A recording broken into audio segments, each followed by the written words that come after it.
Just wait a few more. So, a huge welcome to the Futures Fair for 2021. This would normally have been done a few months before. You'd have also had the opportunity to go to the UCAS conference up at the Excel Centre. Unfortunately, the situation means this is what we are able to offer you. And Ms Haydden on the sidelines has managed to put together a fantastic day for you. We've all been sent the details via your emails yesterday and today, with all of the links to the virtual sessions this afternoon. My top tip for you, this is what you make of it. Ask questions, take notes, think about things. You may already have your choices already set out, but they're not set in stone. All be open to persuasion and all listen and hear what's being said. Ask as many questions as you possibly want to. Everybody that's going to come in and speak to you and visit you today are here to help. So, over to Mrs Ashman. Okay, good morning. Can you just quick show of hands if you've already made your decision to go to either university or for employment? Okay, better question. Quick show of hands if you are still undecided. Okay, good. Right. That is absolutely fine. The advice that we give you, it's not really advice, it's compulsory, is that you apply for both. Okay? The reason why we give you that advice is because all the while you're in school, you've got the expertise of us, and you've got the expertise of a careers advisor, and next year you won't have that. So if you were to decide to, I'm only going to apply for a job this year because I really don't want to go to university and I'm not going to fill in my application, I'm not going to fill in the UCAS application form, write a personal statement, you will be taking the chance that if you change your mind next year, you will have to write a personal statement without any guidance, which obviously is not going to be sensible. And I can promise you, year on year, I only answered an email to somebody from year 13 last year, yesterday, to say, I've changed my mind, I don't want to do what I thought I applied to do, help. Okay? So this Destinations programme is designed to help you so that next year you are completely confident that you have all the knowledge and all the documentation that you need in order to make any changes should you need to do so. So please do make notes on everything, irrespective of whether or not you think it's going to apply to you. Just make notes on absolutely everything. We are going to cover today an overview of the UCAS process, and like Sir said, this would normally have happened, pre-COVID, this would normally have happened in March. This would be the launch of the UCAS, of your Destinations programme. So some parts of it might feel a little bit back to front, because you already know about the UCAS process. You've been doing this in guided learning sessions in full time for quite a while now. You've done your research project, which was your introduction, but still there is more to learn and more to understand. I want to talk to you a little bit about the implications of going to university, but feel so bad for you as a cohort and last year's cohort because of your lack of access to open days so far. And we really hope that the universities are going to start opening up more and not everything is virtual, so that you can really go onto campus and feel what life might be like at university, because it is very, very, very different to school. And finally, Miss is going to talk to you about the alternatives to going to university, so employment, and we're also going to cover a bit about gap year. I just get the wrong way. Oh! There we go. Okay, you've seen this before. We show this to you quite a lot. It's also in your planners. It is your sixth form journey, and already you are here. So year 12, pretty much done and dusted. You've done your end of year exams. That information is just coming into us. We're just analysing that information, and at the same time, we've got two things to think about with you. We've got to think about how we're going to make sure you leave with the best results possible, and also for you to have the best destination possible. So two really important objectives that you guys have and we are here to support you with. And it says here to begin to write your personal statement. I know the deadline for personal statement was last week. Moving on. Okay, let's do this past here. Yeah, I'll just very briefly, you've seen this, but this is the session that we've got in the hall today. In the hall, all the way up until break, we've got the following students, ambassadors, and then alternatives for you as well. After break, we've got Costa Rica, CIS Security, University of Kent, great session just to let you know everything you possibly want to know if university is something you're considering, and if not, it's an opportunity for you to ask questions to be persuaded. After lunch, we go into the remote session. So all of you have this email this morning. Yesterday did not have the creative Ravensbourne link, so this morning's is up to date. Click on these, they will be in black underlined writing. They are a link to a Teams meeting. You join, you listen, you ask questions, make the most of it. Everybody will come back together at the end of the day for a little bit of well-being and awareness hosted by the University of Goldsmiths. Okay?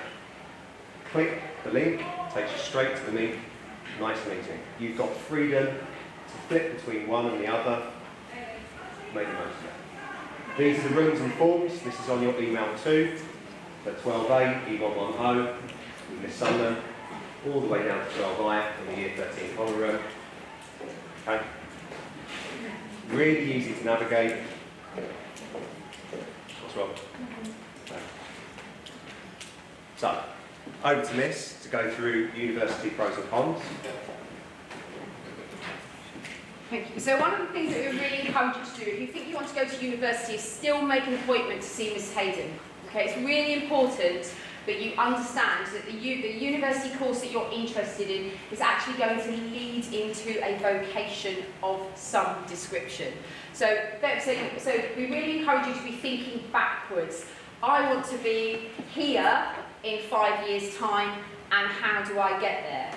Because for some careers, it doesn't require you to go to university, and if anything, you might actually spend 3 years studying. The pros will be you'll have the student experience, but it might not have been essential to the career that you wanted to do. So if you're concerned about going to university and all that debt that comes with going to university, which is an unfortunate byproduct, then please do speak to Miss, because there might be a different route, and very often there are.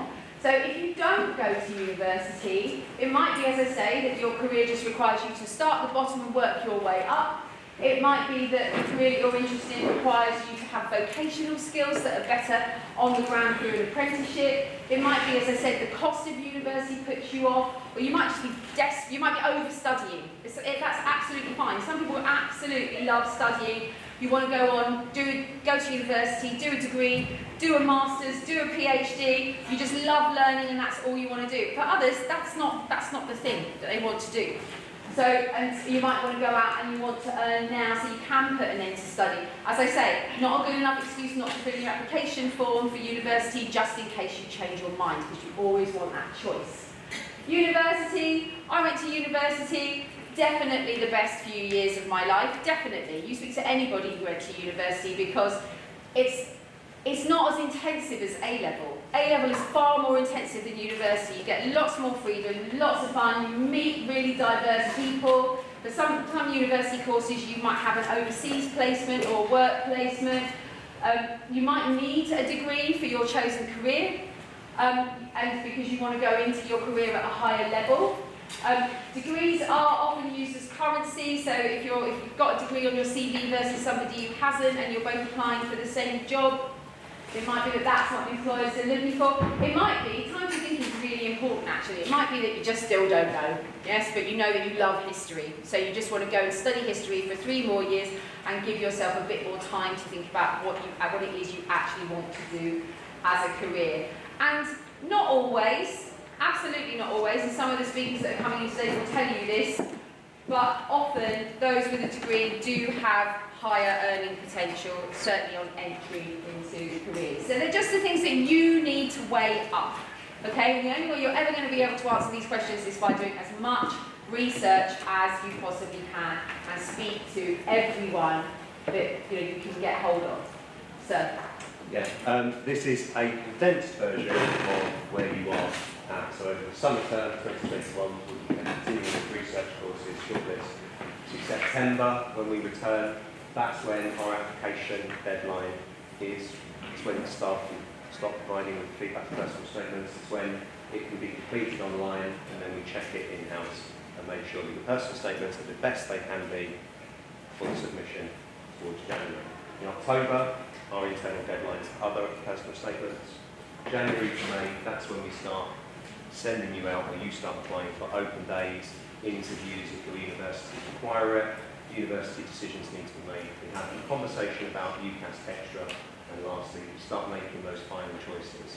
So you all make a firm and reserved choice for your universities. You might have 5 offers to choose from, and it's a very, very busy period. If you felt Year 12 has gone very fast, Year 13 disappears in a blink of an eye, and there's even more things to do and complete.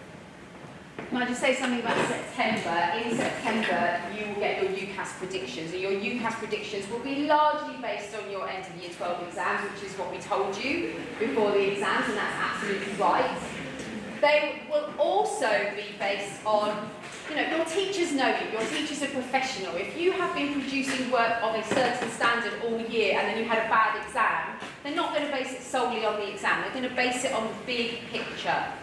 However, some of you might get a UCAS prediction in September that is based on the big picture, because our teachers are very, very accurate in their UCAS predictions, and it might be a prediction that you're not happy with because you've got your heart set on a particular university or a particular grade. And that is fine, because we do still have time in the first half term for you to do in-class assessments with your teacher with an aim to move up your UCAS prediction, which of course overall is going to move up the final grade that you leave with.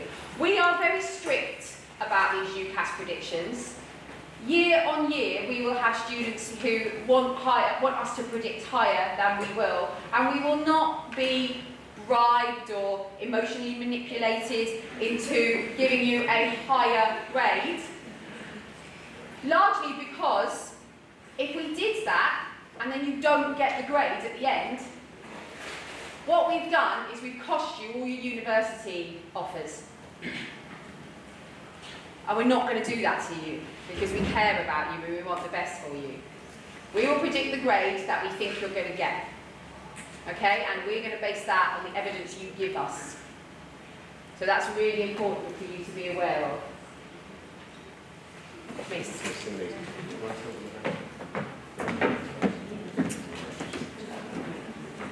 Okay, so I'm in the process of planning a fantastic trip to Sussex University. Now we're provisionally saying the 3rd of September, but because of the government wanting us to have 2 lateral flow tests, Mr. Webber's in the process of figuring out when the date will actually be, but it will be round about the first kind of week or 2 when we get back. So this is a really fantastic opportunity, because I know a lot of you will not have visited any universities. Okay, I have signed off a couple of open days for some of you, but there's been hardly anybody who's had the chance to go and just see university. So we're going to go by coach, which is basically the easiest way for us all to get there. So that's going to be £14, okay? So that will be put on the squid. So from tomorrow, you'll have the opportunity to go on and pay for that now. It would be really great if all of you are able to do that in the next kind of week or so, and then we see exactly where we're at in terms of payments. But again, like Mrs. said, even though you don't want, some of you may be thinking, I do not want to go to university at this point, but it will give you an opportunity to see what life is going to be like. So there'll be about 2 talks on touring around the campus. You'll have a look at the accommodation. You'll have some talks from the students just saying what the day-to-day life is like at university, and it will give you something to compare other universities against. So hopefully we'll get a letter out soon, and if you could have a look and pay on Squid as soon as possible, that would be fantastic. Thank you, Miss. Oh, more aerial shots of University of Sussex. Okay. Right, I'm just going to speak to you about gap year, and then I'm going to leave Sir and Miss to it. So some of you have spoken about taking a gap year. There's loads of really, really good reasons to take a gap year. One of them might be that, as we said before, you still don't know what you want to do and you want to think about it. You might want a year out to earn lots of money so that money can help pay for university. Very, very sensible. It might be that you just want to go and get a completely different experience. My sister, after A-levels, she went to teach English as a foreign language in Bratislava. She said she was literally propelled into a school, and she was the only English speaker. So she couldn't communicate with anybody at all, apart from in the classroom with the 5-year-olds where she was teaching them to speak English. She did that for 6 months. She lived in an entirely different community to anything she'd ever experienced in her entire life. She came back 6 months later, and she picked up the basics of another language. She understood a lot about what it's like to live in Eastern Europe, and she said it was one of the most enriching things that she ever did. Far more exciting than perhaps going and working in, probably in a shop for a year to save up. Saving up there's value to, but if you can try to find something that you're also going to get some life experience out of again, because you're never really going to get that opportunity to be really entirely selfish for a year and do what you want to do in the same way. So it's really, really important for you to give that some thought. The other thing you need to be thinking about is, what am I going to learn in that time? How am I going to develop as an individual that's actually going to be marketable going into employment, making an application, or going off to university? So am I going to choose whatever enriching experience I do for my gap year, am I going to choose something that is then going to have given me the skills and experience that I need to go on to my university course? So if I'm going to go and do a geography course at university, am I going to spend my gap year travelling? Yes, that would make logical sense. By travelling, I don't mean going and working in a bar in Ibiza, I mean actually travelling. So that's something that you really do need to think about. There are lots of companies that help set up gap years. Miss will be able to help you with that. Some students choose to apply for university now and then defer their place, which is a really nice bit of security that you have. You know that you've got your uni place sorted and you can go off and have your gap year. For others, you decide not to do that because you are still unsure about whether you even will want to go off to university afterwards. So you keep your options open. But as I say, it needs for it to be a really valuable use of your life. It needs to be something that you will grow from and you'll be able to use as a marketable part of your CV and experience going forward. Oh, wrong way. Yeah. I should have had that up as I was talking. Okay, on the plus side, this is going to look great on your CV. Sitting on a beach for a year? No, not so much. These are the kinds of questions that you might be asked after your gap year, so they're worth thinking about now if you are thinking about a gap year. Okay, so you went off, you worked in a community. Why did you decide to help that particular community? Yeah, was it in the United Kingdom? Was it abroad? Which was the most difficult challenge you faced? I think in the case of my sister, she would definitely say loneliness in the first part. I think that was the hard bit. Making yourself, if you're naturally shy, fortunately for my sister that's not a case, but she had to go out and she had to make friends with people and learn some basic language as quickly as she possibly could, otherwise she was sat in her room, in her dorms, on her own. Couldn't even understand the radio or the television. Yeah, so that was a really, really fantastic illustration to her as to how resilient and how brave she could be, because when you've got no choice. And there's some more examples for you. Okay. Some pros and cons that you can read.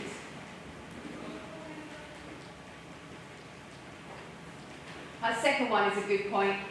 Going out for a gap year, sometimes you can think the grass is greener, I want to go out to work. You go out to work for a year and then you think, oh my goodness, I'm going to need to do this until my mid to late 60s. Do I really want to have only ever done this? And you might completely flip in your head and think, no, I do actually want to go back and study for a little while. So it might make you feel more motivated towards your studies, more than perhaps you are now, because studying is all you've ever known. So it's nice to taste the alternative. The fourth point there, being more mature. Certainly when I started my degree, there's lots of mature students. I was in a studio space at my art college where there were 2 people that were 19, because you do a foundation before you do an art degree, so you're a year older. 2 people that were 19, one that was 26, one that was 40. So So you are studying alongside people of a whole variety of ages, people that have gone out, maybe raised families, then decided they want to come back, do their first degree, do their second degree. It's really a different environment altogether. And also, again, you might be able to get sponsorship for your gap year, particularly if you are looking at doing some charitable work. So again, Miss will be able to guide you towards the sites to look at and the applications to make if you do want some support with the funding towards your gap year. Okay, so that is always an option. Right, I'm just going to skip through. There's lots of gap year slides. Student finance. For any of you out there that are on the fence about university and thinking it's a lot of money, there is lots of financial support, and if that's the only reason that's preventing you from going, please reconsider. Nobody in my family had gone. I didn't have friends, cousins, anything else to sort of ask questions about. I had to rely on the advice of my teachers. Tuition fees, maintenance loans will get you through. There is a debt that's associated with it, but it is the best loan you will ever take out in your life.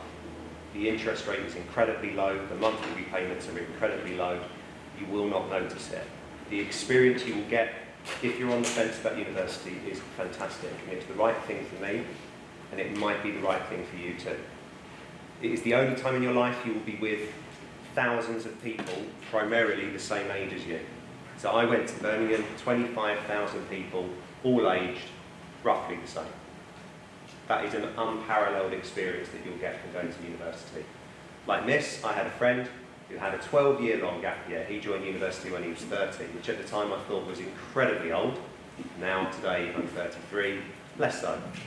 But trust us, student finance, we will guide you through the process. We will tell you about maintenance and tuition loans. It's the same as it was last year. You gain money from the government, and that is enough to support you with your living costs, your housing costs, etc.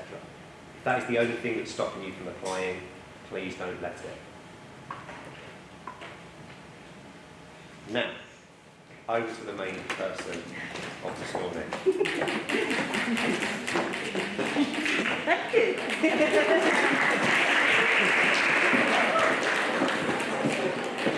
Good morning, everybody. Look around, see some familiar faces. I started in November, as you know, and I've had the pleasure of meeting quite a few of you and working with you. I want that to be every one of you. Okay, so please, please come see me. I don't bite. Okay, I'm really friendly, and I can help you. Okay, so I want to talk to you today about, first of all, giving yourself that choice. Okay, so what Miss and Sarah were just saying. From a careers point of view, whether you want to go to uni or an apprenticeship or employment, get that UCAS in, get it done, get your personal statement done, and then park it, okay? It's done by January, okay? So you've got that option, you've kept that option open if you're on the fence, okay? After that, you'll find the apprenticeship schemes, as we'll hear from some of our talkers later, they start opening from January onwards, okay? So you're not doing two things at the same time. It's not too much work all at the same time, if that makes sense, okay? So, I'm going to talk to you about why I do work experience. So many of you will know, I've spent the last 20 years as an employer or a recruiter. So what this was saying earlier is really true. I see what is needed as the end product, okay? So if you want to be a doctor, in however many years' time, what do you need to be doing now to make sure you get there, okay? A's, yep, you need good grades, okay? That's for the teachers to deal with, not me. What I want to do is make sure that you have so much work experience that you stand out, okay? It's so important on your applications to be able to talk to them about what you've done. It's great interview chat, okay? That's the phrase that I use to a lot of you. Going into an interview and having I just like working with people and, you know, I'm quite friendly and I'm caring, that's not going to get you through an interview, okay? You want to talk about specifics, what you did, what you learned, okay? That's what's going to make them sit up and think, oh, who's this person? So a recent survey showed that 2/3 of employers look for graduates with relevant work experience. So exactly what I'm saying, and I can tell you, I used to recruit for a big trading company, and they used to say to me, I need someone with 3 A's in economics, finance and maths, for example, And I would get CVs through, and I'd think we'd have a joke. We'd say, oh, I'll send this one with the invoice. We're going to place this person. You know, she's going to get the job. I'd then interview them on the phone, and they had no chat, okay? They had nothing else to talk about. So what's really important is that you do, and that goes back to your work experience and your extracurricular, okay? I think okay, so as I said, universities expect relevant work experience.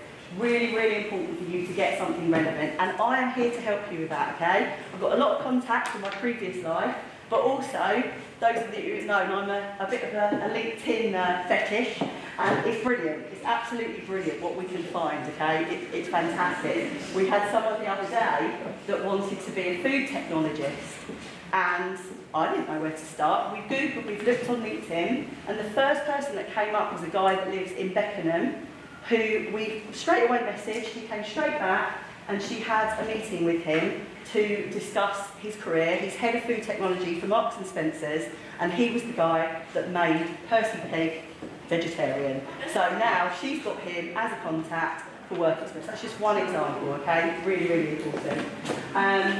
Okay, so as I said, competition for courses at the top universities is tough. You've got to stand out, and that's your work experience. And interview chat, I've talked about that. Okay, so how do you find work experience? As I said, word of mouth, networking, LinkedIn, okay? If you don't ask, you don't get. Be brave.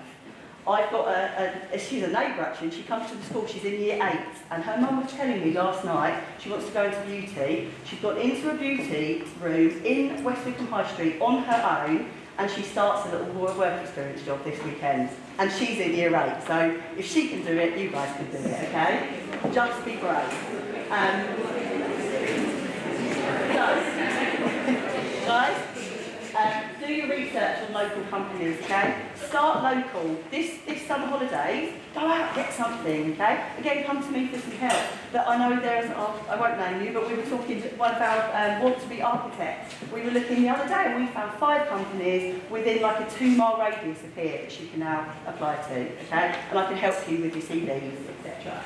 Be brave, LinkedIn, okay? Right, get a CV together. Again, I can help you with that, but on Unifrost, on the homepage, there is a CV resume tab. It's green. It's so easy. It just breaks you down for you, okay? Get a cover letter together. Again, I can give you templates. But what you want to do is you want to put this from the heart. You want people to know why you want that work experience, why it's important to you, okay? And making it professional but personal is what you need to do. Okay, it will tug at their heartstrings a bit and it will work. So, on LinkedIn, connect, add a note, okay? When you click and you want to link in with people, add a note. It's only 300 letters, okay? You can't write War and Peace. Just get something, again, why do you want work experience with them? Why do you want to connect with them? It really, really helps, okay? And it's a game of numbers. The more you try, someone's going to bite, okay? Someone's going to help you. Just put yourself out there and one of them will say yes. Okay, so first of all, we're going to welcome Zoe now. She's going to talk to us about the University of Oxford.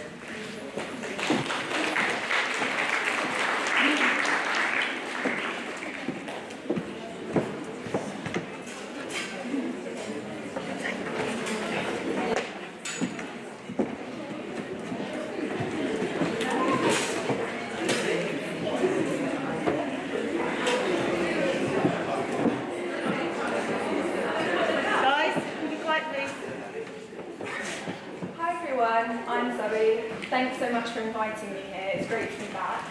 I took my GCSEs at LPGS back in 2018, and I studied, although I didn't take my A-levels at boys' school, and I recently completed my first year of geography at the University of Oxford. I chose geography because I'm interested in the environment and how people interact with it and with each other. I think geography is great because it's so interdisciplinary, meaning that you can study so many different subjects within it, but through a geographical lens. And so in human geography, you can kind of look at international relations and politics when you're looking at kind of topics such as space and place. And then in physical geography, you can kind of apply more scientific disciplines when you're looking at climatology, ecology, and things such as that. I also think it's great because it's got huge contemporary relevance. I'm sure anything that you read in the news can somehow be linked to geography, so that's really, really great. Now, when it comes to applying to Oxbridge, you may have been dreaming about it for years, you may be somewhat curious or just completely undecided. But for me, there was kind of three main things which kind of sold me on the idea of Oxbridge. And so number one is the collegiate system. So when you're part of Oxbridge, you're not only a member of the university, but also a member of your college and your department. Now in your college, this is where you're accommodated, you may attend some of your classes, and you can also get involved in lots of fun extracurricular activities.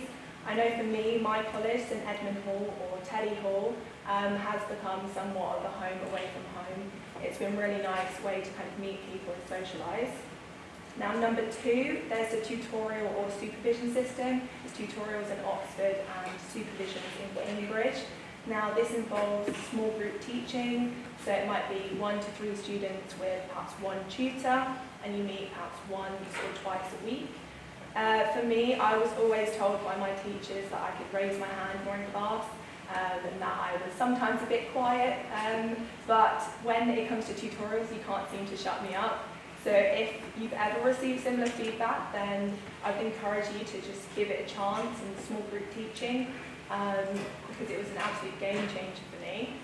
And number three, ranking. Oxford and Cambridge are consistently ranked top in the world for universities, and they are also members of the UK Russell Group, which Tolu is going to tell you a little bit more about later. But you shouldn't be put off. I think it can be intimidating when you're going to study with kind of such bright people, but for me, in practice, it's often nothing but more opportunities to learn and to grow. Often, when people explain why they're discouraged from applying to Oxford, they make Oxford or Cambridge, they make some of the same kind of arguments. So I wanted to kind of go through 3 common misconceptions, one by one, to try and show you that you can not only get into Oxbridge, but also really thrive there. And so, number 1 is Oxbridge is all work and no play. Students have no social life, and the workload is unmanageable. I definitely fell into the trap of believing this misconception, hence I almost didn't bother visiting Oxford in the first place, let alone applying. But I think when I went, I just fell in love with the city and with the people. My college has managed to put on so many different events despite COVID, so that's been really good, a good way to meet lots of people. And I think you definitely realise that you can work hard and play hard. Managing the workload is something which you just kind of get the hang of over time. It definitely helps being surrounded by such passionate, self-motivated and self-disciplined people. And I also think that you feel the time that you give yourself. And so kind of knowing that I was going out later in the evening, or I had kind of a social club going on, I would just kind of work more productively and make sure that I reached a certain checkpoint. And that just really helped kind of move things along. Now, the second misconception is I'm not the Oxbridge type, and I would never fit in or find my people. So straight up, there's no specific type of Oxbridge student. There's no one type of person they're looking for. There is space here for you, exactly as you are. I'm certainly living proof of that. I'm not white, I'm not male, I'm not well off, I'm not privately educated. My parents didn't go to Oxbridge. In fact, I'm the first generation to even go to university in my family.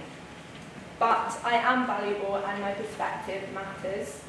I'm not gonna lie, it did really concern me that I wouldn't fit in at Oxford and that everyone I met would be really privileged and condescending, but that could be further from the truth. I've made some amazing friends already from a diverse range of backgrounds, so you shouldn't judge people too prematurely. Society is a great way to meet people with whom you share common interests. For me, I've gotten involved in everything from climate society and access and outreach work to rowing and the African Caribbean Society, where I've met people from all walks of life, and that's been really, really good.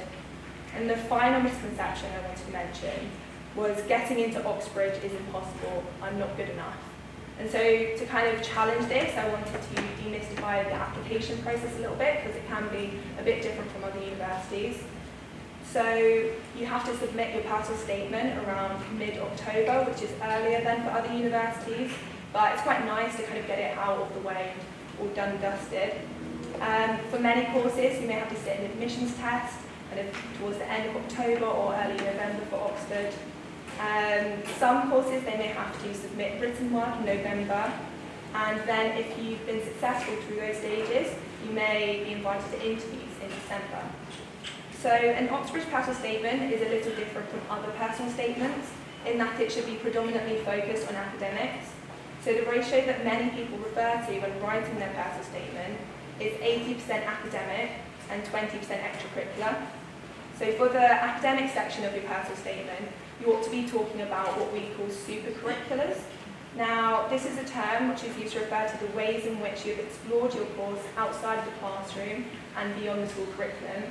So examples could be kind of reading books and articles, watching documentaries, listening to podcasts, visiting museums, attending summer schools, all of that kind of things. And when mentioning any extracurriculars, I would tell you that you should be careful to only mention those which you can explicitly link to your course. So, for example, by considering how your work experience can enhance your understanding of your chosen course. It can be quite difficult to find links, so I'd recommend that you research sought after skills in a person studying your course and consider how you've demonstrated them through your extracurriculars. The admissions tests are used to assess your aptitude for your chosen course and to try and level the playing field among applicants who may be taking different end-of-school exams. Some people try and tell you that there's no way to prepare for them, but this is a lie. Just getting familiar with the format of the test and the style of questions asked is really helpful. So I'd tell you to kind of prepare early. There's online practice exams you can take. And it is also important to remember that the tutors are testing not how much you know, because we all know different things, we've all been taught different things. They're testing how much, how you think, and kind of how you criticise and use other skills. They want to see how you approach the unknown. And now for interviews, these are conducted so the tutors can find out more about you and your motivations to study your chosen course. They seek to replicate a typical Oxford tutorial or Cambridge supervision, and so they are just as important for you in deciding whether Oxbridge is right for your personal, individual learning style as they are for tutors. So I also want to stress as well that interviews are very much a two-way process. It's more of a conversation rather than an interrogation. From my experience, tutors are looking for two main things. Number one, being passion for your subject. This should be shown through your discussion of your supercurriculars and not told, like for example saying, I'm really passionate about geography. And number two, teachability. Teachable students are not afraid to ask the tutor to repeat or rephrase a question, explain their thought process instead of saying, I don't know or I'm not sure, and listen to feedback carefully so that they can learn and improve. Tutors want to stretch your mind, they're not trying to trip you up. So to conclude, if any part of you is even considering applying to Oxford or Cambridge, I would encourage you just to go for it. It's just one option out of 5 on your UCAS application. And to be honest, there's not that much to lose, but there's so much to gain just from the process of applying in itself, regardless of the outcome. The only way that you can guarantee failure is by not trying. And so I really do encourage you just to take this opportunity because you might pleasantly surprise yourself. Thank you.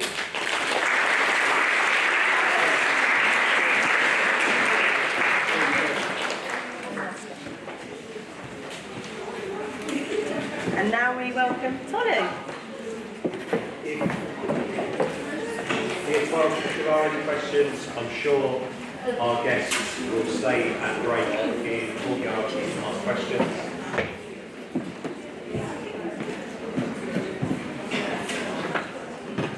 Hey, hello everyone. My name is Holly Rollsley. I'm at the University of York Law School. Like Zoe, I came here 2013 to 2018 to do my GCSEs. I went to boys' school also to do my A-levels, but pretty much the same kind of vibe. And I'm going to talk to you for a variety of reasons. Kind of law school, I thought it's very daunting. People don't really want to go to me. But it's really, really good. I really suggest people actually apply. First thing though, why I chose a degree instead of an apprenticeship. because law is law, I knew that I needed a degree. And it's one of those things where most people, if not all people I've met, none of them have done an apprenticeship, just because you need a degree to get an LPC, which is something you do after law school. But yeah, it'd be more fiscal, as in like monetary to do a degree. I know it's expensive, you get support from your university. Surprisingly, I got a scholarship from the University of York with my grades, and it just eases so much financial kind of stress that you have. Yeah, but that's why I chose a university degree. And apprenticeships are good for engineering and other things, but if you want to do like medicine, you need a degree. But it kind of depends on the course. But I don't think people should steer away from apprenticeships, especially if you're going to apply to both anyway. But yeah, I think it's also good to consider your options when applying to universities. So the way I chose my course at university for two different reasons. I chose law because law is in literally everything we do, if you really think about it. Like, even my phone, the amount of lawyers that were in creating that is immense. Me coming here, the amount of laws that are into that is immense, and going to a university that really understood critical understanding of law, critical understanding of how the world works, why we follow these rules and submit to these attitudes, why countries, some things are illegal, like sitting down on the floor in Singapore and not here, is really, really interesting. That's why I chose law. University, I knew that I wanted to go to Russell Group for many reasons. I'm obviously not the Russell Group type. I'm a woman, black woman. I knew applying because I knew it'd be hard. The acceptance rate for your law school was 10%, but don't let that daunt you. If I took that and was like, okay, I can't apply, there's no way I'll get in, then I wouldn't even be standing here today. You know? So I think you should apply. And I think, especially interview unis, like Zoe said, they look at you as a person, and the interviews are kind of like stringent. They kind of talk to you about stuff you would kind of like you wouldn't expect. So in my interview, there were two people.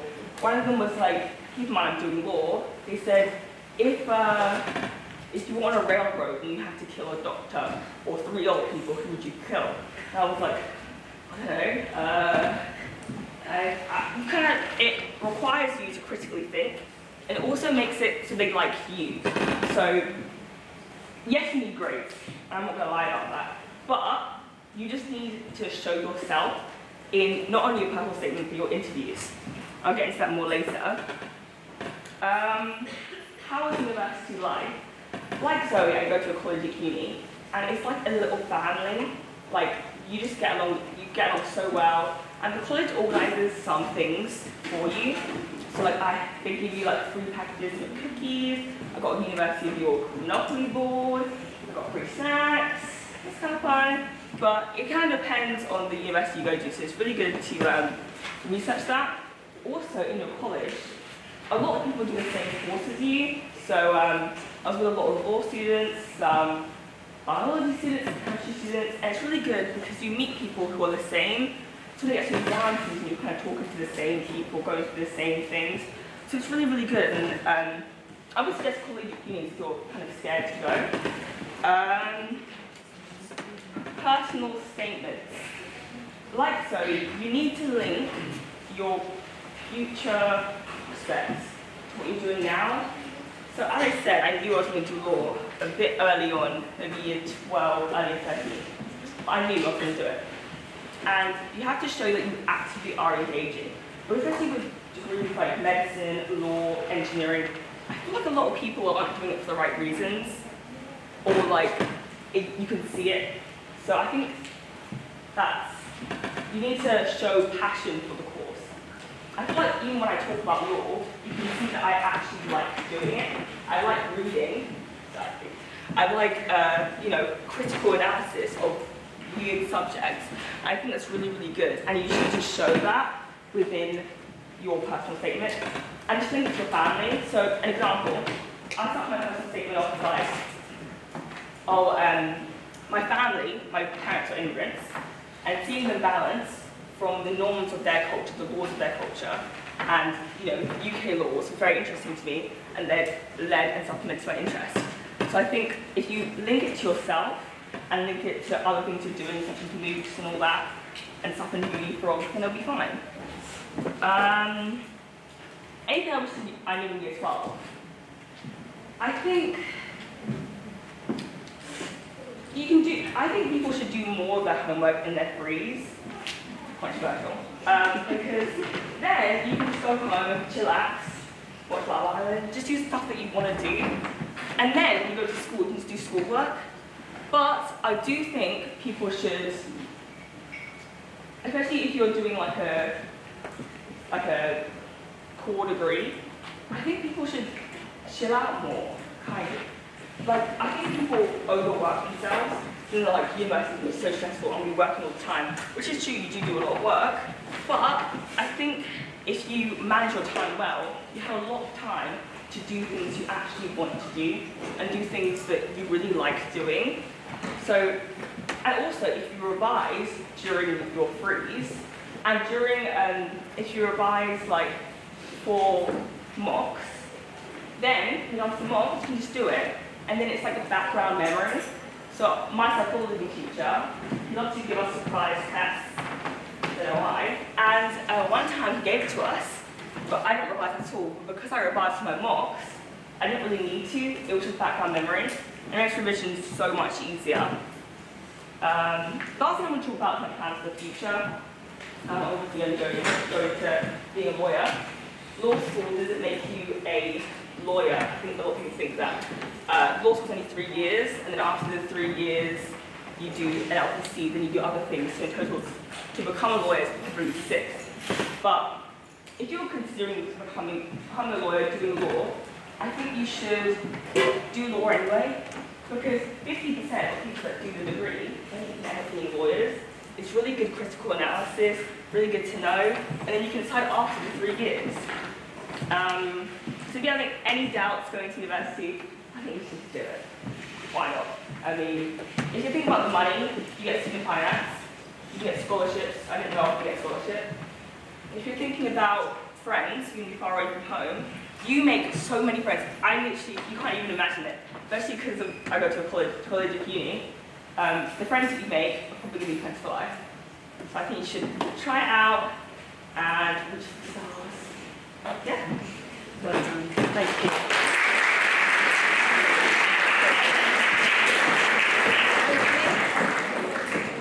As Sarah said earlier, at break time, we'll ask our student ambassadors to kind of hang around outside if you've got any questions to ask them, okay? Do you want to take this?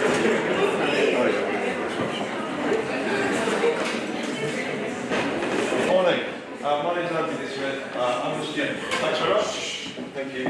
My name's Anthony Smith. I'm a student probably older than most of the ones you've seen today.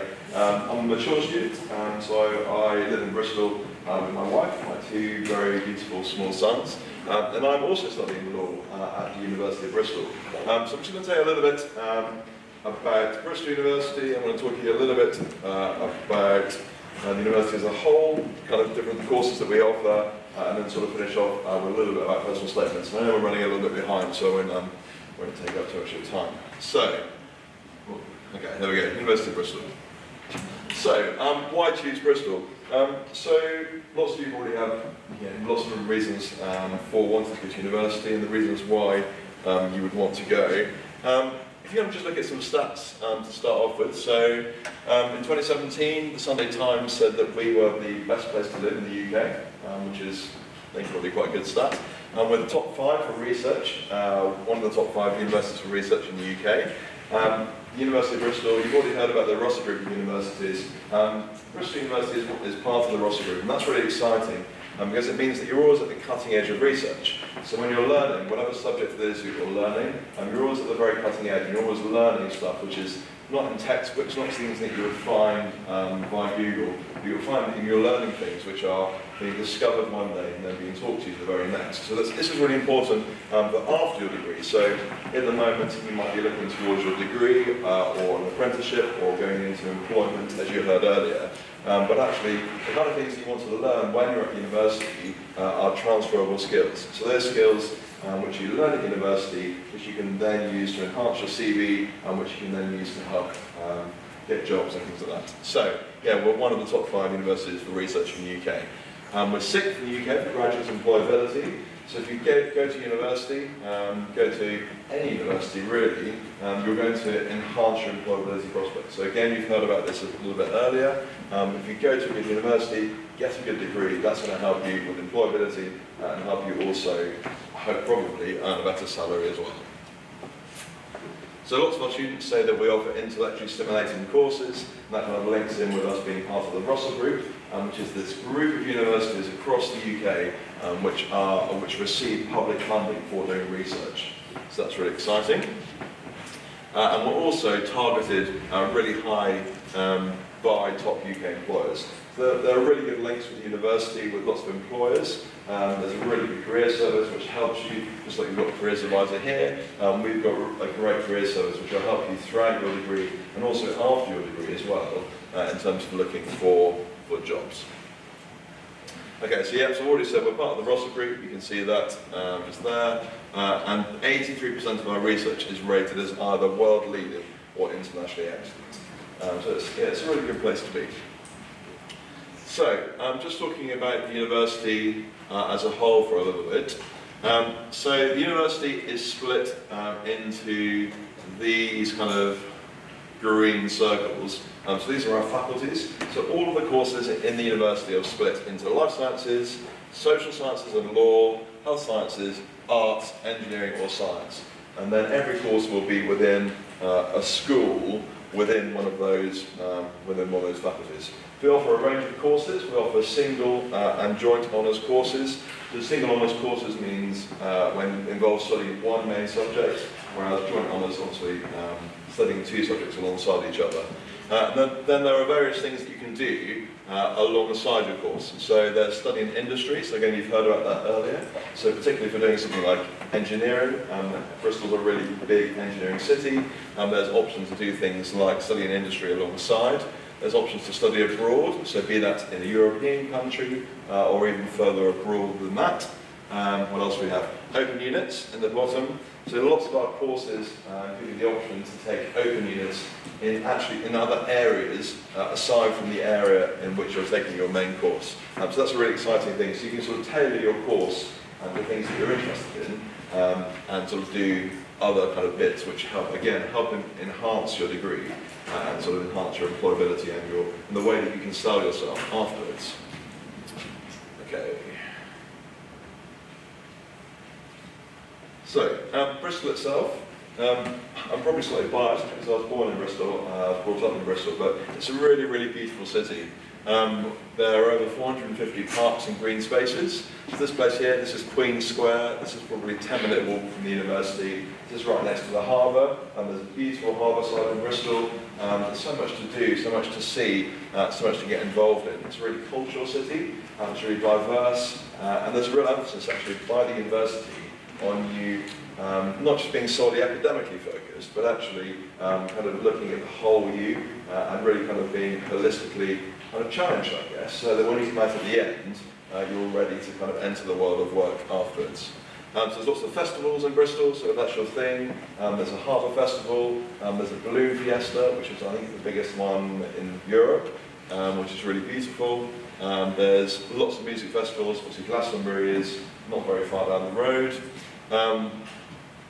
Culture, we've talked about that, lots of art galleries, museums, concert venues, theatres, and also it's a safe city as well, so when you're persuading your parents to try and get you to university somewhere, you can assure them that we're also a very safe city too.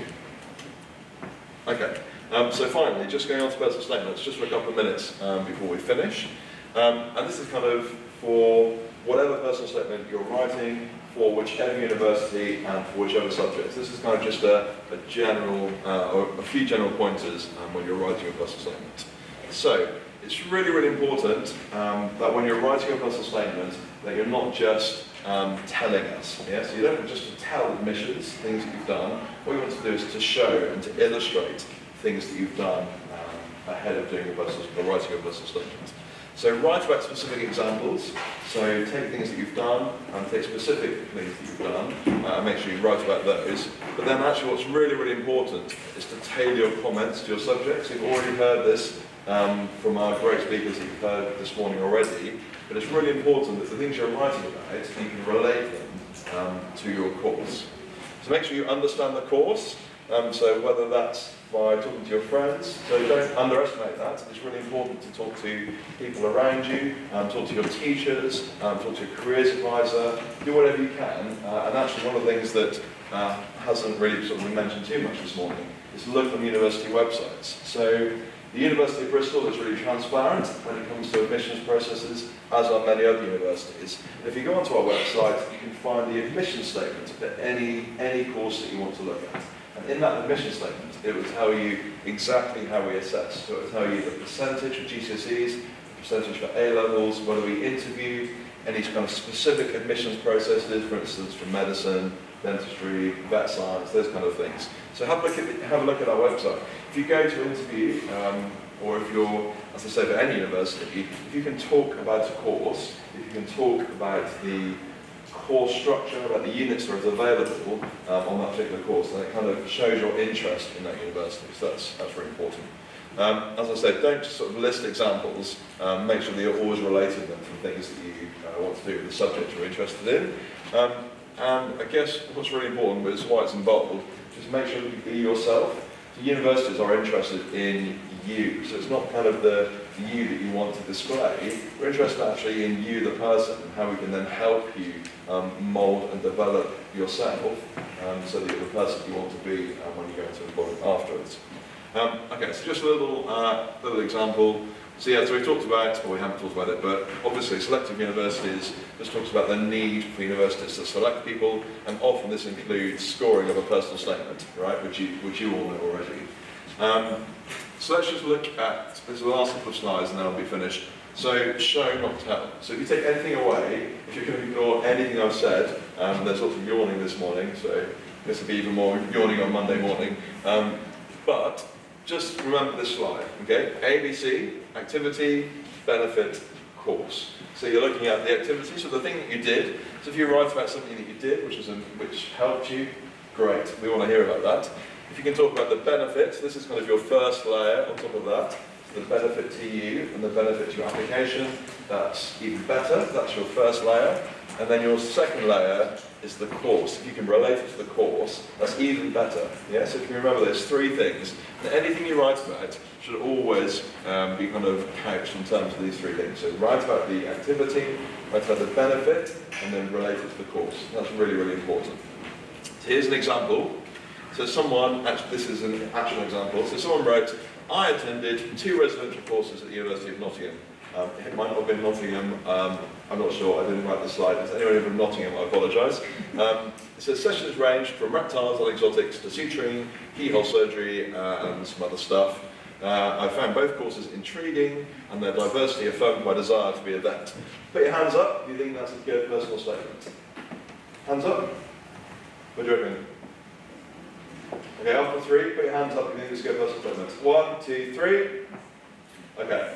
You're kind of a little bit wrong. It's okay to start with, but can you see from that ABC thing that we talked about, we've only got our first layers. We kind of talked about the activity. What we haven't done is talk about the benefit to ourselves or the relationship to the course. Yes, those are the things that are important. So, and this is the last thing that I'll do, so just kind of bear in mind this ABC thing. So this time we're going to say I attended 2 courses.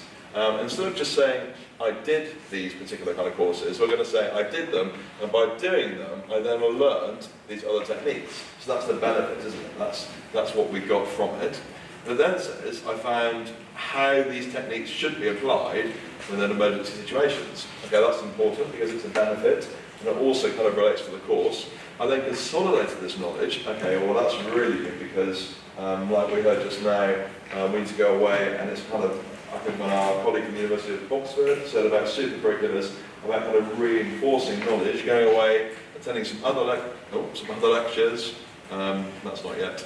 So that's really important. Then it says I was intrigued. So this talks about your kind of intellectual curiosity by the diversity of topics, and my participation affirmed my desire to be adept. So that's related to the course.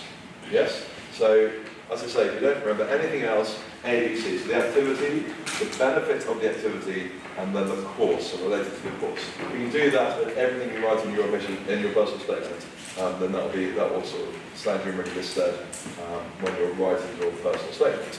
I've written that now, but obviously that's not now, but I'll be outside, so if you want to chat to me, then feel free to do so.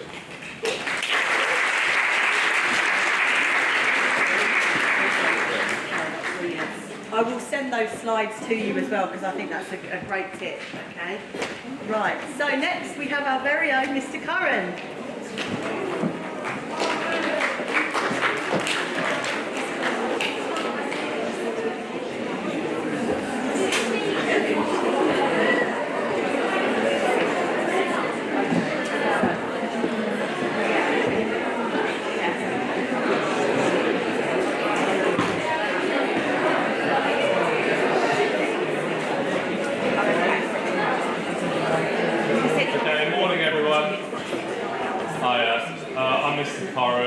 So I left Oxford last summer. I've only recently graduated. I'm now one of the graduate tutors at the school, and I teach maths and science.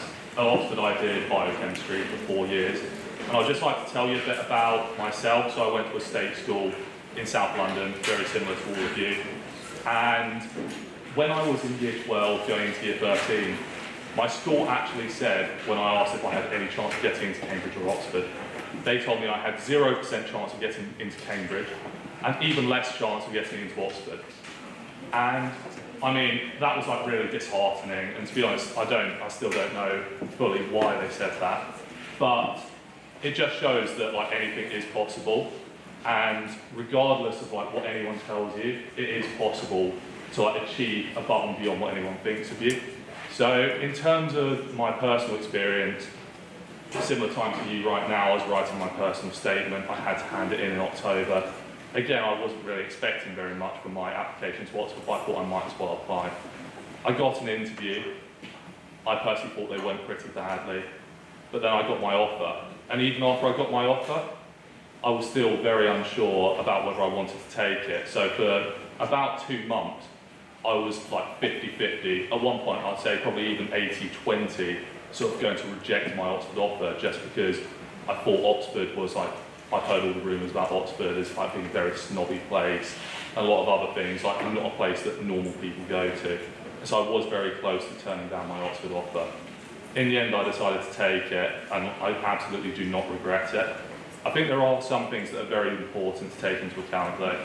So for Oxford and Cambridge in particular, the college you choose to apply to does make a massive difference.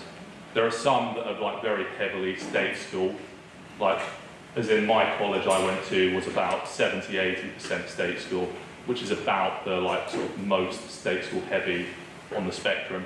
Whereas there are other colleges where it's very much the other way, sort of like 70-80% private school. And I'm not saying there's anything wrong with the people that have gone to these private schools, but they're just from very different backgrounds. And sometimes I've heard of people from state schools that have applied to those colleges and they don't feel like they necessarily fit in. I went to St Anne's College. It's like, it was an all-women's college until about 30-40 years ago. And it's very sort of progressive. It's one of the most modern colleges and high state school percentage as well. So a lot of those factors were important with me choosing that college over others. When it comes to if anyone's thinking of like applying to Oxford or Cambridge, I'm happy to have a chat about the college system and which colleges I think would be the right fit for people from here. Obviously it like varies on a case-by-case basis, but the college system does play quite a major role. I'd say it's the equivalent of studying the same course at a different school. That's how different some of the colleges can be from each other. You have like the same lecturers, but when you have your classes, like your one-on-one, one-on-two classes, they'll be with different tutors, specialising in different things.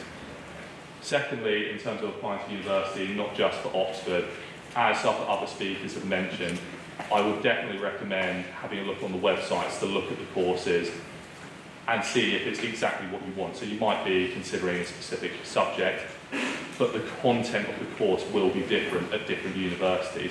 So for example, choosing biochemistry, I hadn't really looked at any of the course outlines. I was expecting it to be similar to school science, where you have a lot of short answer questions, and that was about it. In the end, I ended up taking 5 essay papers, which I was a bit surprised about. 5 of my 6 papers were essays, and for science, I was quite surprised about that bit. It worked out fine in the end.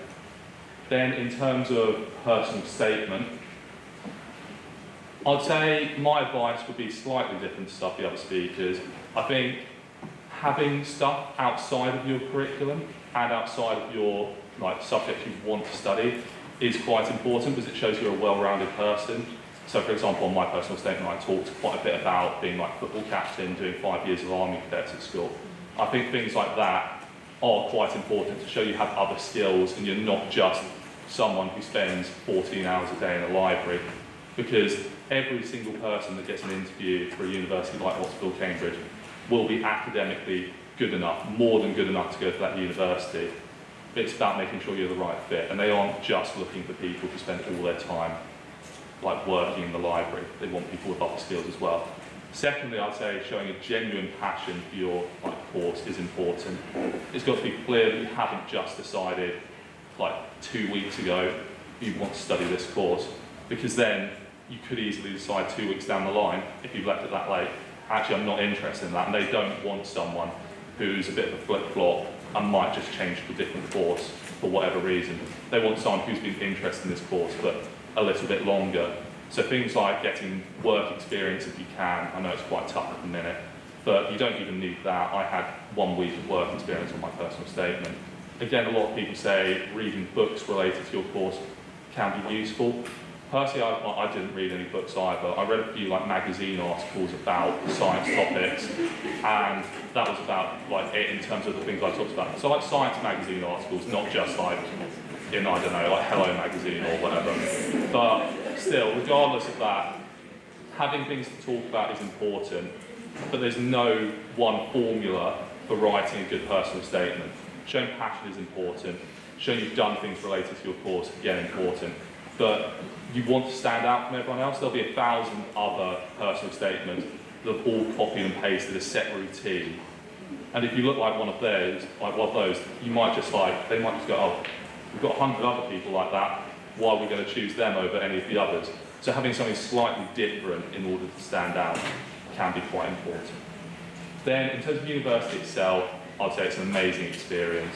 Definitely the best 4 years of my life. One thing that's important is work-life balance. Regardless of where you go, the work will be tough. You will be working very hard, but it shouldn't be everything you do at university. At the end of the day, you're there to make friends and have fun and just have the best 3 or 4 years of your life.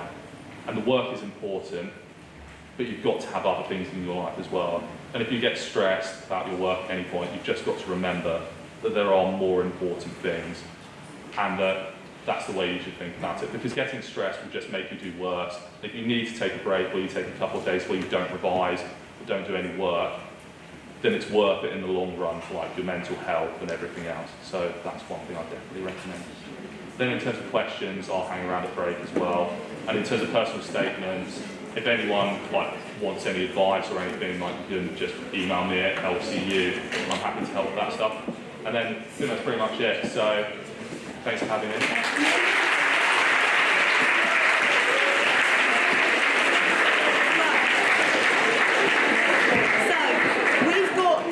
Two more speakers. That's the finish of our university ambassadors. Now we're going to hear from 2 apprentices, okay? It's slightly different. Before they come on, because I know people are getting a bit bristly, I want to have a bit of a stretch, okay?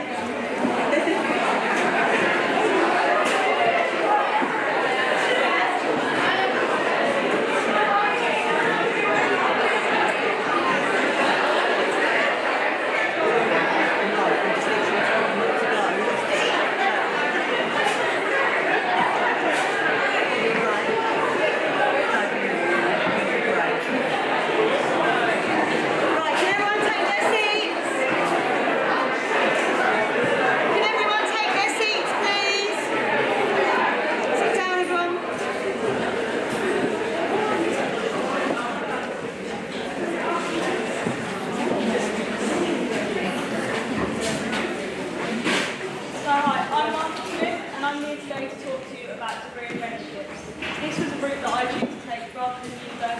although that was preferred at my school.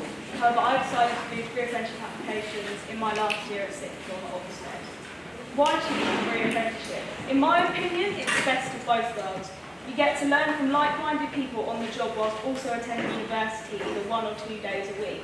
So you get the degree at the end of it, which lots of companies would want, but you're also getting the hands-on experience. Your company will also pay for your university, so if student debt was a worry for you, they cover those costs, and you get paid for working as well, so you're earning a salary as soon as you come out of sixth form or as soon as you finish your gap year.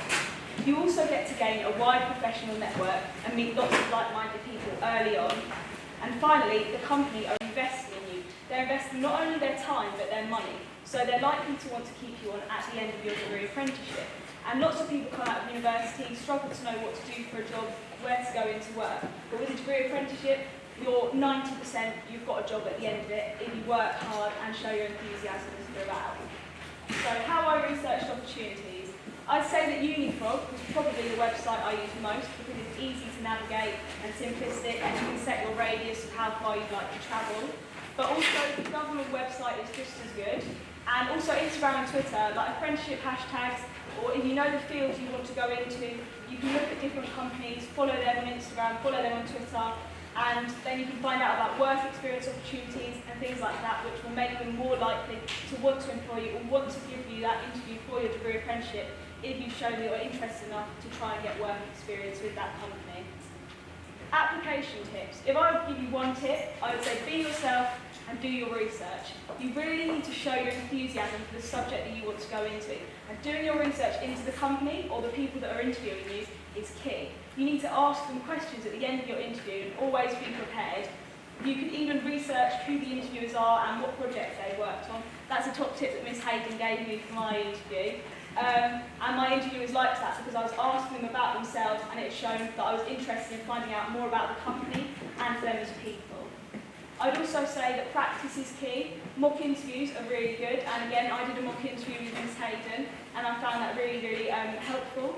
I was able to be given feedback and build on that feedback and then take that to my interview with me in order to perform as well as possible at my interview. And finally, again, enthusiasm. You really need to seem enthusiastic, and like other speakers have said, show, don't tell. Don't say I'm passionate about this. Say what you have done, research you've done, or extended project qualifications if you're able to do them here. If you can do them in a field you're interested in, that's something for you to talk about at the interview. You've got lots to speak to your future employers about, and it again shows your enthusiasm in the subject because you've taken time out of your A-levels to complete something else which will help you in your future prospects. Was there anything I wish I knew in Year 12 that I know now? To be honest, I always knew I wanted to do a degree apprenticeship. From about Year 11, when I attended a careers fair, I was introduced to the prospect of one. And so in Year 12, I'd done a lot of research, I knew a lot about them already. So I asked my sister, who attends university, what she thought, because obviously she's been through the apprenticeship journey with me, and she said, they are more available than you think. Lots of people think, oh, you just get them in engineering or just in IT. You can get them in so many different fields of work now, it's unbelievable. And they're opportunities that you don't want to pass, because like I said, you're getting your degree paid for and you're learning on the job. And I'd also like to say that whilst you want to think everything's going to go right first time, that might not happen, and for me it didn't. I went through the application stages. The first stage is always a written application, and then you have psychometric tests. I got through to an interview stage and a group assessment stage for a big company that I was really interested in working for. And whilst I performed very well on the day, there was someone that just picked me to the post. They did just a little bit better than me in the interview, although my answers were really good quality. They just beat me, and I was asked to be the reserve. So whilst obviously I did feel sorry for myself that day after being rejected, I got on the computer, I did another application for a company called WSP, and I was lucky enough to get through the written application stages, be offered an interview, and now be offered a degree apprenticeship with WSP. So if it all doesn't go to plan, don't panic. There's always something better around the corner, and I found that out with my degree apprenticeship applications. So now I'm lucky enough to be starting a degree apprenticeship with WSP in September, and that's in environmental consultancy. So again, it's not in engineering, it's not in the things that people always think that's what you do an apprenticeship in. You can do apprenticeships in anything. There are so many available, so many more than you would believe, and they're really great opportunities that you don't want to pass on.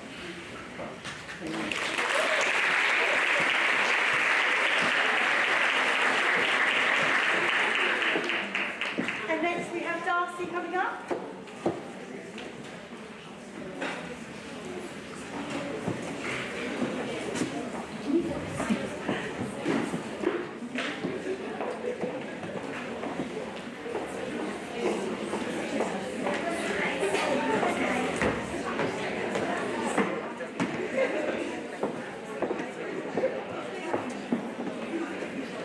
Right, everybody, if you could be quiet, please. Hi everyone, my name is Darcy and I'm currently employed for CIO Security. I left school around 7 years ago now, and initially I went to university to study law. At the time I don't think apprenticeships were widely promoted as much as they are saying nowadays, and I didn't really see it as a career option. So I decided to go to university and study law as this was what I was interested in at the time. After around a year and a half there, I decided I no longer wanted to be there, I wanted to work and I wanted to gain qualification as well. So I left and I decided to look into apprenticeships. My initial apprenticeship was doing business administration at a GP surgery, where I discovered a passion for people and care for people. So I decided to want to go to HR. So I left my job there and I got an apprenticeship with CIS doing HR. At the minute, I'm currently studying my HR CRPD qualification, alongside doing recruitment, onboarding, and also assisted with employee relations. I really enjoy apprenticeship. It's given me such a good skill set. I've really developed my qualifications over the last 2 years, and if you are unsure about going to university or unsure about what you want to do, I would really recommend looking into apprenticeships. Like the previous speaker said, they are in every area, every sector: business, finance, engineering, HR. So whatever career you may want to go into, I would seriously consider looking